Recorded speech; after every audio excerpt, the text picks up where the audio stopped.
قد plus مضارع exprime la possibilité que, il se peut que.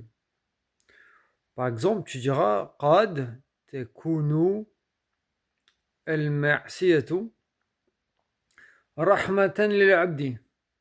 Il se peut que le péché, المعصية c'est le péché, la désobéissance, il se peut que la désobéissance soit une rahma, une miséricorde.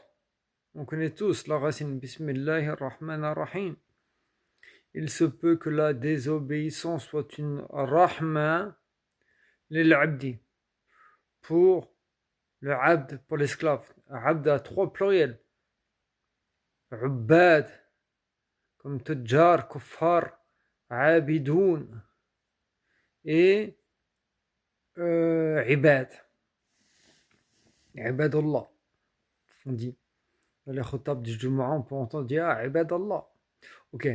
Peu importe, c'est pas ça qui nous intéresse, c'est qad plus mudari' à cette valeur de supposition, il se peut que. Donc là, j'ai dit une phrase hyper puissante au niveau du sens.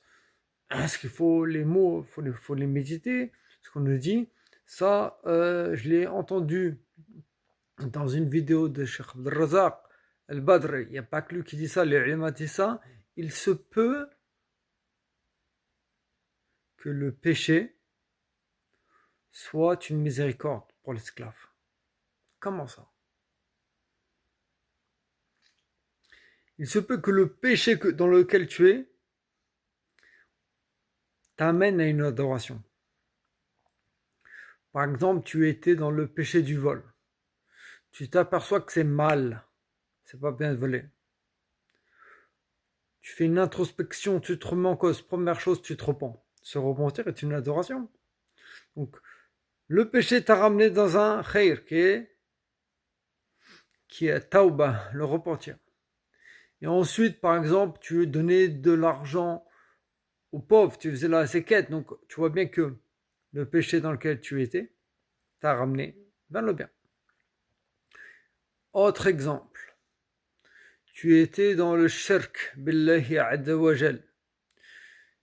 Tu invoquais des fausses divinités, des hommes ou des statues ou des faux dieux qui ne peuvent pas t'exaucer.